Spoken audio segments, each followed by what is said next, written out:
रहमतुल्लाहि बरकातहू। मेरे अज़ीज़ भाइयों, बहनों और बुज़ुर्गों, आप सभी को रमज़ान का मुबारक महीना मुबारक हो। उम्मीद करती हूँ कि कोरोना वायरस की इस वबा में आप सब खैरियत से होंगे और जो लोग अस्पताल में बीमार पड़े हैं, जो लोग गवर्नमेंट की नाकामियों की वजह से परेशान और बदहाल है, उन सभी के लिए मैं दुआ करती हूँ कि अल्लाह ताला उन्हें सेहत अता फरमाए और उनको शिफा दे, आमीन। और जल्द से जल्द इस दुनिया से, हमारे मुल्क से ये हालात जल्द से जल्द ख़त्म होकर अच्छे दिन आए। मेरे प्यारे भाइयों और बहनों, आज आपके सामने मुखातिब होने का मेरा मकसद है कि कर्नाटक में जो बीदर ज़िला है, वहाँ पर मजलिस इत्तेहादुल मुस्लिमीन के 17 नुमाइंदे खड़े हैं। टोटल 35 सीटें वहाँ पर है लोकल बॉडीज़ के इलेक्शन में। उसमें से 17 कैंडिडेट मजलिस इत्तेहादुल मुस्लिमीन के खड़े हैं, जिसमें से 2 जगह पर किसी वजह से चुनाव हो नहीं पाने वाले हैं, लेकिन 15 सीटों पर चुनाव होने जा रहा है।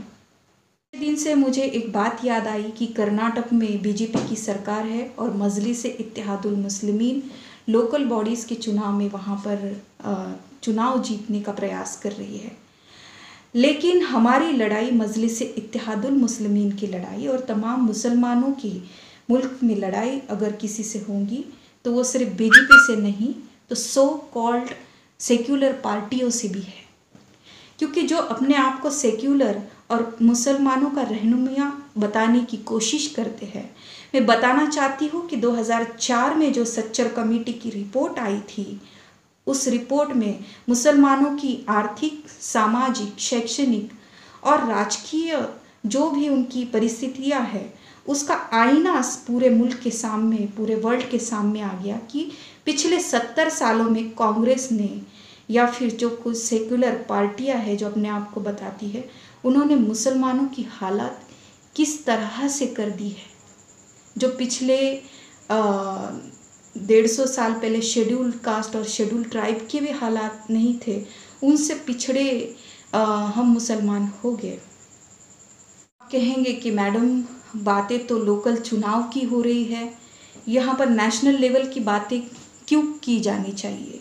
देखेंगे जब कोई आमदार या खासदार के लिए कोई खड़ा हो तो उस वक्त देंगे हम वोट।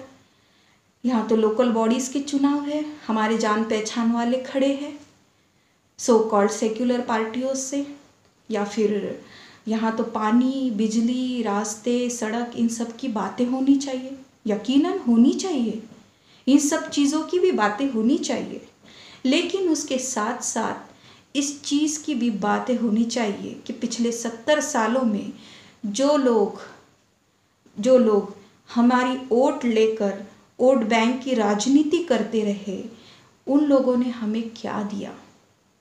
आज हमारे पास एक ऑप्शन बनकर बैरिस्टर असदुद्दीन ओवैसी साहब पूरे मुल्क में मुसलमानों के, दलितों के, पिछड़ों के हालात सुधारने के लिए कॉन्स्टिट्यूशन की बात रखते हुए इधर उधर घूमते हैं, रिक्वेस्ट करते हैं कि मुसलमानों, दलितों और पिछड़े लोग एक हो जाओ, अपने हालात को सुधारो। ये कॉन्स्टिट्यूशन जो डॉक्टर बाबा साहेब अम्बेडकर ने आप लोगों को दिया है, ये कॉन्स्टिट्यूशन का हिफाजत करने का, इसको प्रोटेक्ट करने का वक्त आ गया है। दूसरा कोई नहीं करेगा, इसकी हिफाजत सिर्फ आप ही कर सकते हो, ये कहते हुए घूमते हैं। लेकिन हम लोग बहुत ही कन्फ्यूजन में हैं कि यार कोई कहता है कि बीजेपी की बी टीम MIM है। मैं एक बात बताना चाहती हूँ कि हज़ारों सालों पहले जो दलितों के ऊपर अत्याचार हुआ करते थे, वो अत्याचार ऐसा क्या हुआ जो डॉक्टर बाबा साहेब अम्बेडकर ने जादू की काड़ी घुमाई और सब कुछ सालों में ही ठीक हो गए। आज उनको अपने राइट्स मिल गए। क्या हुआ था ऐसा? कुछ भी नहीं हुआ था। डॉक्टर बाबा साहेब अम्बेडकर भी बैरिस्टर थे, वो भी अपने समाज के बारे में फिक्र करते थे, लड़ते थे, लेकिन इस लड़ाई में वो अकेले नहीं थे। इस लड़ाई में उनके साथ पूरा उनका समाज पूरे मजबूती से खड़ा था, उनके ऊपर उनका विश्वास था और साथ ही साथ मुसलमानों का साथ भी उनके साथ उतना ही था, जिस वजह से वो उस मुकाम तक पहुँचे। कोई भी इंसान अकेला ही सब कुछ नहीं कर सकता, उसके लिए उसका साथ देना बहुत ज़रूरी होता है। और आज वही काम बैरिस्टर असदुद्दीन ओवैसी साहब और तमाम वो लोग करना चाहते हैं जो मजलिस के सच्चे सिपाही हैं। बस ज़रूरत है तो आपके साथ की। बात लोकल बॉडीज़ के या नगर निगम के चुनाव की नहीं हो रही है, बात हो रही है कि हमें मजलिस की जड़ों को मजबूत करना है ग्राउंड लेवल से, क्योंकि जब पेड़ की जड़ें ही मजबूत ना हो तो वो पेड़ कैसे खड़ा हो पाएगा। इसलिए मैं आप सभी से गुजारिश करती हूँ, स्पेशली उन औरतों से गुजारिश करती हूँ कि हमारे मुस्तकबिल को अगर हमें ज़िंदा रखना है, हमें एक ज़िंदा कौम रहना है, हमें हमारे अगर राइट्स चाहिए तो हमें मजलिस इत्तेहादुल मुस्लिमीन को बेझिझक वोट देकर जिताना है, उनकी जड़ों को मजबूत करना है। आने वाले चुनाव में मैं आप सभी से अपील करती हूँ कि कर्नाटक के बीदर डिस्ट्रिक्ट में जो नगर पालिका के चुनाव होने जा रहे हैं, नगर परिषद, आप प्लीज़ इन सब को ज़्यादा से ज़्यादा संख्या में वोट देकर जिताइए और मजलिस की नुमाइंदगी को मजबूत कीजिए। अल्लाह हाफिज़। अस्सलाम वालेकुम रहमतुल्लाहि बरकातहू। मैं हूँ ज़मीर अहमद क़ादरी, औरंगाबाद से मजलिस इत्तेहादुल मुस्लिमीन का साबिक़ अपोजिशन लीडर रहा हूँ। मैं कर्नाटक में जहाँ पर बल्दिया के इलेक्शन है, म्यूनसिपल कॉरपोरेशन के इलेक्शन है, मजलिस इत्तेहादुल मुस्लिमीन ने 15 मुकामात पर अपने उम्मीदवार खड़े किए।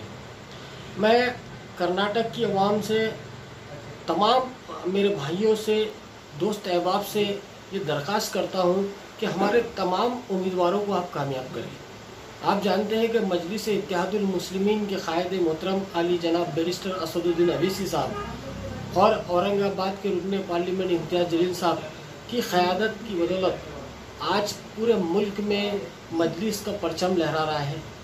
मजलिस जहाँ भी कामयाब हो रही है, मुस्लिम क़यादत ज़िंदा हो रही है। और इन हालत में आपने औरंगाबाद की सूरत हाल देखी है। औरंगाबाद में मजलिस ने एक चमत्कार किया। हमने पहले म्यूनसिपल कॉरपोरेशन के इंतखाबात में 25 नशिस्तें हासिल की थी और इंशाल्लाह अगली बार हम अपना महापुर बनाने जा रहे हैं। 5 वर्षों तक हमारा अपोजिशन लीडर था और इस मरतबा कोविड की वजह से इलेक्शन थोड़ा आगे बढ़ा दिया गया है औरंगाबाद का, लेकिन आपके पास 35 मुकामात पर इलेक्शन हो रहे हैं और जहाँ पर 17 उम्मीदवार थे, जिनमें 2 उम्मीदवारों का किसी तरह से इलेक्शन रोक दिया गया है। बाकी 15 मुकामात पर हमारे उम्मीदवार हैं जिन्हें आपके वोटों की ज़रूरत है, आपके इत्तेहाद की ज़रूरत है। मैं ख़ास तौर पर मोहम्मद अज़हरुद्दीन जो अनवर कॉलोनी से आपके इलेक्शन में खड़े हैं, सामने यहाँ पर ज़िमनी इलेक्शन है, 2 वार्डों में ज़िमनी इलेक्शन हो रहा है और यहाँ पर हमारी कामयाबी ही बताएगी कि मजलिस कितनी मजबूत है। आपका इत्तेहाद ही बताएगा कि मजलिस कितनी मजबूत है। 27 तारीख को यहाँ पर रायदही होने वाली है और आपको 7 नंबर का बटन दबाना है। पतंग निशानी है, जहाँ कहीं भी दूसरे मुकामात पर भी हमारे उम्मीदवार हैं, सभी की निशानी पतंग है। आप जानते हैं कि पतंग को उड़ाना है और पूरी ताकत से उड़ाना है।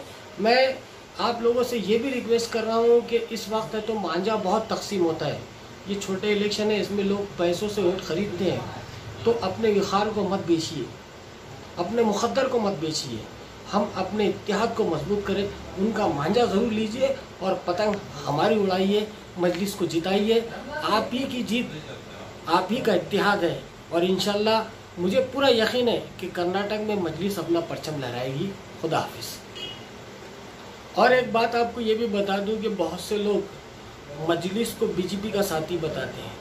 दरअसल उन्हें खौफ है कि मजलिस कामयाब हो जाएंगी। इसकी मिसाल हमने मोदी के गुजरात में दी, अमित शाह के गुजरात में दी। हमने वहाँ एक बड़ी कामयाबी हासिल की। जहाँ बीजेपी है उसका मुकाबला सिर्फ मजलिस कर सकती है। कर्नाटक में भी येदियुरप्पा की हुकूमत है, बीजेपी की हुकूमत है और यहाँ पर आपका इत्तेहाद उसे बहुत तकलीफ देगा। इसलिए मेरी आपसे दरख्वास्त है कि अपने इत्तेहाद को मजबूत करें और मजलिस इत्तेहादुल मुस्लिमीन को भारी अक्सरियत से वोट दे। मोहम्मद अजहर की कामयाबी दरअसल हमारी जीत नहीं, आपके इत्तेहाद की जीत है। पूरे अगर कर्नाटक में हम मजलिस को मजबूत करना चाहते हैं तो छोटी जगह से ही हम मजबूत कर सकते हैं। ये ज़िमनी इलेक्शन ही हमें जीत दिला सकती है और इसके बाद इंशाल्लाह हम यहाँ से आमदार चुन के लाएंगे। अल्लाह हाफिज़।